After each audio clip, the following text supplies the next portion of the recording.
Hello guys, welcome to my Gurukul channel. आशा करता हूँ सभी लोग अच्छे होंगे और आज हम आपके लिए लेकर आए हैं एजुकेशन साइकोलॉजी से संबंधित एक बहुत अच्छा टॉपिक जिसका नाम है त्रिभाषा फॉर्मूला।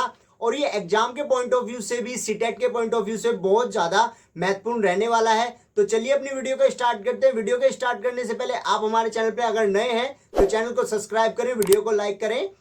आज की वीडियो में हम आपको बताएंगे कुछ महत्वपूर्ण फैक्ट्स जो त्रिभाषा से संबंधित हैं और हम आपको बताएंगे कि त्रिभाषा फॉर्मूला एक्चुअल में है क्या और त्रिभाषा जो फॉर्मूला है उसमें कौन कौन सी समस्याएं आ रही हैं और ये जरूरी किस लिए है। इन सभी चीजों के बारे में हम आपको बताएंगे आज। तो चलिए अपनी वीडियो को स्टार्ट करते हैं। डॉक्टर कस्तूरी रंगन की अध्यक्षता वाली समिति द्वारा तैयार किए गए राष्ट्रीय शिक्षा नीति 2019 के मसौदे में त्रिभाषा के फॉर्मूले को अपनाने की सिफारिश की गई है। जो डॉक्टर कस्तूरी रंगन जी की समिति है उन्हीं के द्वारा त्रिभाषा फॉर्मूले को अपनाने की सिफारिश की गई है। और दूसरी त्रिभाषा फॉर्मूले की खास बात यह है कि ये प्राइमरी लेवल पर ही अपनाया जाएगा। उन्होंने ही ये सिफारिश रखी कि इसको प्राथमिक लेवल पर ही, प्राथमिक स्तर पर ही इसको अपनाया जाए। उसके बाद अगर हम बात करें यहाँ पर त्रिभाषा फॉर्मूले की, कि त्रिभाषा फॉर्मूले में तीन फॉर्मूले वो कौन कौन से हैं जो बहुत ज्यादा महत्वपूर्ण रहने वाले हैं, क्योंकि त्रिभाषा फॉर्मूला, त्रिभाषा नाम से ही पता चलते हैं कि तीन फॉर्मूले इसमें हैं। तो पहला फॉर्मूला क्या है? तो पहला फॉर्मूला ये है कि यह मातृभाषा क्षेत्रीय भाषा में होगी।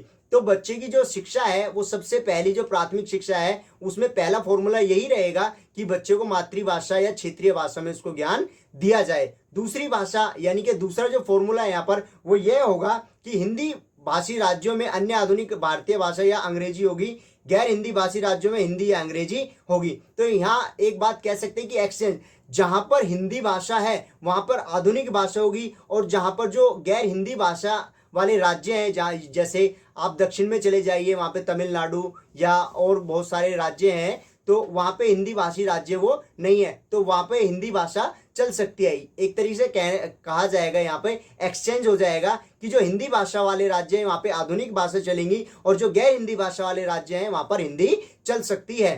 तो हमारा दूसरा फॉर्मूला भी यही कहता है।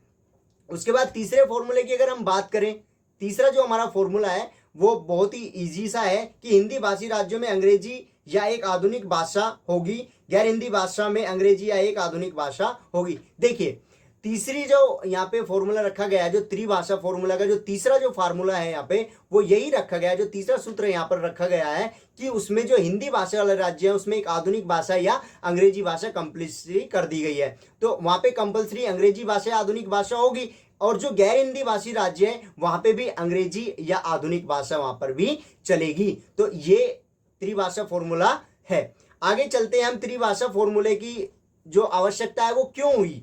देखिए त्रिभाषा की जो एक तरीके से बच्चों को आवश्यकता वो क्यों है, वो यहाँ पर कस्तूरी रंगन जी की जो समिति है उन्होंने सिफारिश की और उसके बाद त्रिभाषा फॉर्मूला आया भी और ये 2005 में एनसीएफ में भी इसको रखा गया है। तो त्रिभाषा फॉर्मूले की आवश्यकता हमें क्यों हुई? समिति की रिपोर्ट के अनुसार भाषा सीखना बच्चे के संज्ञानात्मक विकास का एक महत्वपूर्ण हिस्सा है। इसका प्राथमिक उद्देश्य बहुभाषिता और राष्ट्रीय सद्भाव को बढ़ावा देना है। देखिए अगर बच्चे का संज्ञानात्मक विकास बढ़ाना है तो उसका एजुकेशन लेवल के साथ साथ उसका जो भाषा का स्तर है वो भी हमें बढ़ाना पड़ेगा। अगर बच्चा बहुत सारे ज्ञान को बटोरता है तो अलग अलग भाषा जो है अपने आप में बहुत सारा ज्ञान लिए हुए, तो बच्चा कहीं ना कहीं अलग अलग भाषा जब सीखेगा तो वो अलग अलग ज्ञान को भी बटोरेगा। तो इसीलिए जब एकत्र ज्ञान को वो बटोरेगा तो उसके अंदर ज्ञान का भंडार होगा। तो यहाँ पर जो बच्चे के अंदर जो है राष्ट्रीय सद्भाव और बहुभाषिता लाना एक उद्देश्य माना गया है त्रिभाषा फॉर्मूले का।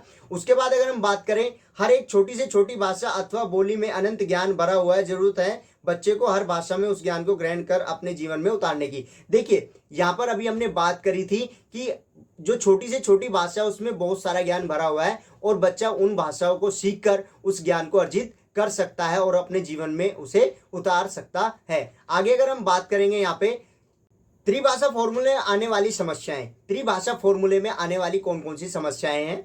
तो पहली समस्या हमारी ये रहेगी, तमिलनाडु, पांडिचेरी और त्रिपुरा जैसे राज्य अपने स्कूलों में हिंदी सिखाने के लिए तैयार नहीं है और ना ही किसी हिंदी भाषी राज्य ने अपने स्कूलों के पाठ्यक्रम में किसी भी दक्षिण भारतीय भाषा को शामिल किया है। देखिए जो दक्षिण भारतीय राज्य हैं उन्होंने हिंदी पाठ्यक्रम को शामिल नहीं किया गया है और ऐसे ही तमिलनाडु, पांडिचेरी और त्रिपुरा में कहीं भी हिंदी सिखाने के लिए कोई प्रावधान नहीं किया गया है अपने स्कूलों में, इसीलिए त्रिभाषा फॉर्मूले के लिए सबसे बड़ी चुनौती और समस्या भी बनी हुई है। उसके बाद इतना ही नहीं बल्कि राज्य सरकारों के पास त्रिस्तरीय भाषा फॉर्मूले को लागू करने के लिए पर्याप्त संसाधन उपलब्ध नहीं है। संसाधनों की कमी इस संदर्भ में सबसे महत्वपूर्ण पहलू है। देखिए, संसाधन भी नहीं है भाषा को सिखाने के लिए कि कहाँ अंग्रेजी सिखाई जाए, कहाँ अन्य भाषा सिखाई जाए, कहाँ हिंदी सिखाई जाए, तो उस तरीके के संसाधन भी नहीं है राज्य सरकारों के पास, इसलिए यह भी एक बड़ी चुनौती और बड़ी समस्या है। उसके बाद अगर हम बात करेंगे यहाँ पर त्रिभाषा फॉर्मूले से जो महत्वपूर्ण तथ्य हैं वो कौन कौन से हैं, जो महत्वपूर्ण फैक्ट्स हैं त्रिभाषा फॉर्मूले से संबंधित वो कौन कौन से हैं। तो सबसे पहला जो फॉर्मूला है वो ये है कि वर्ष 1964 से 1966 में कोठारी कमीशन ने त्रिभाषा फॉर्मूला दिया। देखिए, कोठारी कमीशन में ही सबसे पहले ये त्रिभाषा फॉर्मूला आया 1964 से 66 से 1964 टू 1966 में ये आयोग में आ गया था। कौन से आयोग में? कोठारी आयोग में आ गया था। उसके बाद राष्ट्रीय शिक्षा नीति 1968 और नई शिक्षा नीति 1986, संशोधित शिक्षा नीति 1992 से होते हुए त्रिभाषा सूत्र राष्ट्रीय पाठ्यचर्या रूपरेखा 2005 में प्रमुखता से रेखांकित किया गया है। देखिए, ये कैसे कैसे पहले 64 में आया, फिर 68 में आया, 68 के बाद जो है नई शिक्षा नीति 1986 में जो आई थी 1986 में उसमें आया। उसके बाद जो संशोधित हुई थी, मॉडिफाई जो हुई थी 1992 में, उसमें आया नई एजुकेशन पॉलिसी में। उसके बाद 2005 में जो हमारा एनसीएफ है उसमें भी इसकी बात कही गई है त्रिभाषा फॉर्मूले को अपनाने की। उसके बाद जो अब राष्ट्रीय शिक्षा नीति 2019 में प्रारूप में अभी उठाया गया है। देखिए, 2019 में जो एनपी जो